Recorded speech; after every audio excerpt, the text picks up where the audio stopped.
Hey guys, it's D-Brow again, and I'm here with a review for the MSI gt683r. But this is kind of a two-in-one review in that I'm filming this actually on my iPhone 4S. Just wanted to check out the camera and see what's going on, so it might appeal to two types of people. Alright, so to get started, there are plenty of unboxing videos and stuff like that which are interesting before you buy the product, but once you have it, you just kind of want to know how it performs and what all you got to work with.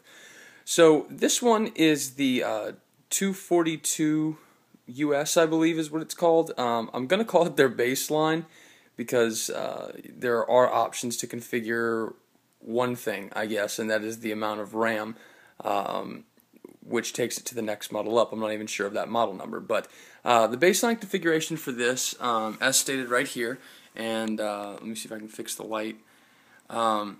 It's the Core i7-2630QM processor, which is Ivy Bridge. Which is Sandy Bridge, excuse me. Which I know they have Ivy Bridge out and about right now, but you know, I got this pretty cheap, so I'm not complaining too bad. It's got the 560M, which for a 15-inch gaming laptop, I use that term loosely, is not bad at all. You'll be able to play most of your games at pretty high settings. You're going to have to make some sacrifices if you really want to game like at the highest quality. Build your own rig, and I'm sure most people are going to agree with me on that.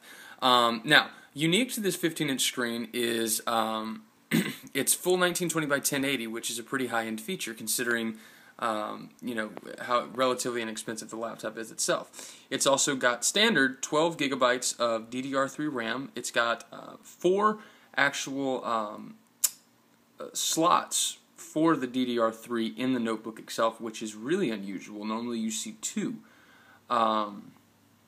So anyway, it's also got 1 terabyte of hard drive space. It is 2 500 gig hard drives in RAID 0 configuration. That comes factory, and it makes a nice difference. It's nothing compared to solid state, don't get me wrong, but over a standard 7200 RPM drive, it's pretty nice. And then obviously you got 802.11bgn. That's to be expected. Alright, so on this side, let's see if we can see. You'll see we've got, now you can't, we've got 3 USB ports. The one farthest to your right is just a standard USB 2.0 port, and these two right here, hope I can focus in on that, are 2 USB 3.0 ports, which you know, you can find videos, and NCIX does a great video of the speed difference between 2.0 and 3.0. You've got a Dyne audio system, which I'm very happy with the speakers. I'm not a real audiophile, but for gaming, it's actually pretty slick, and it actually works pretty well. You'll also see they do not make a sacrifice on the keyboard. You get a full keyboard with a numpad. The numpad's a little bit squeezed, but again, the fact that you even have one on here is really nice. You'll also notice for your first-person shooter fans and even RPG fans, you got your WASD keys that are not, you know, they're painted on there. They're constantly that color. Now, one gripe is there's no backlit keyboard. I've gotten kind of spoiled with that, and I really do like them. Up here, you've got some touch-sensitive buttons. P1 is something to do with like cinema mode. I don't know. I haven't really played with it much. Don't really care. Right next to it, you've got a turbo mode, which does a quick overclock of your GPU, I believe. I don't think it touches your CPU. You've got a quad-core i7 in there with 8 threads with 8 total threads, including hyperthreading. But just to give you a quick thing of how it actually performs, on your left-hand side here, right here, you're going to see I just ran Heaven at the Heaven benchmark at 1920 by 1080 full.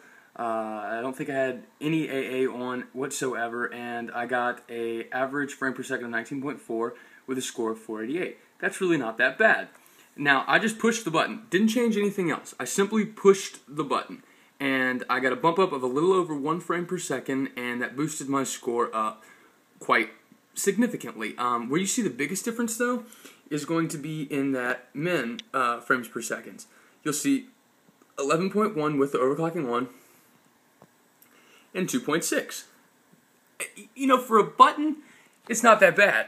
You can get in there with MSI Afterburner and I'm sure bump up your scores more. But like I said, for a button, I'm very happy with it. Okay, what's next? Over here On the right-hand side, sorry, terrible at aiming, you'll see another USB 2.0 slot. You'll see all your audio stuff right there. And then this model just has a DVD, RW burner, reader writer, all that good stuff. You do have a Blu-ray option in the next model up. I opted because I really don't care. And then finally, something I always appreciate, but again, some users will like, some users won't. It really depends on your setup. You have got, again, let's see if I can get my lighting right. You've got your power connector, and then right next to that, you've got your Ethernet port. Right next to that, you've got a standard VGA. You have an eSATA port and an HDMI port. I know you can't really see it. I do apologize, but I'm doing the best I can. This is shot in low light, so just kind of put the iPhone through its paces. On the back here, you'll see a nice MSI logo that lights up, and you'll also see on the sides, bottom, and there's another one on the other side, you have the LED lights that are orange. You cannot change that. It's not an Alienware laptop. You cannot change it. You'll also see you get some light option, you get some light stuff down here where the cooling vents are. Now, unlike the Alienware M14 and M11, which are strictly cosmetic, these actually are air ports, air venting.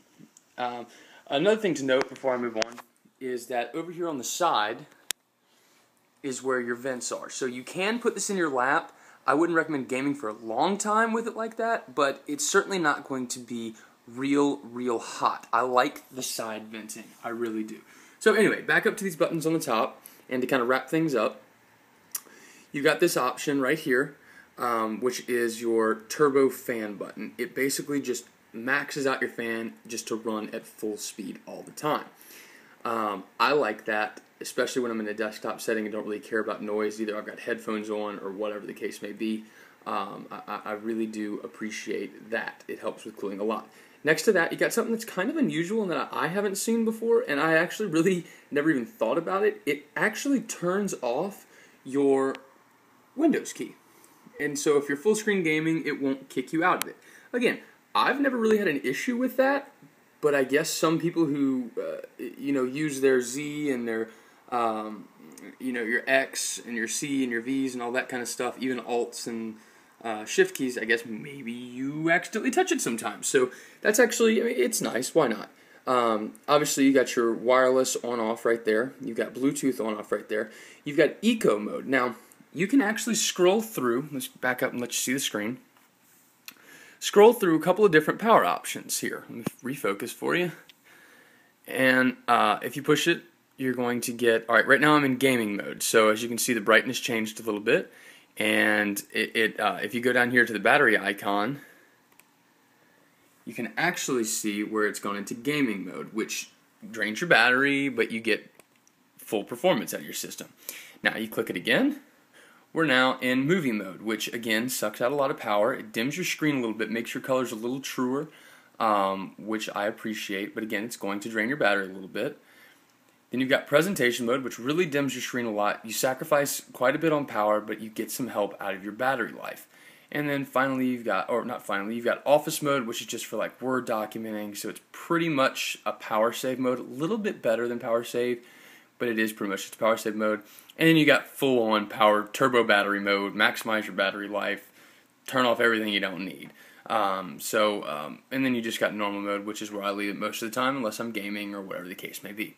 So again, not really a requirement, but entertaining enough. And then finally over here you got one last button, which turns on and off all those LEDs I showed you earlier, in case you just want to be a little bit less inconspicuous or don't want the lights or something like that.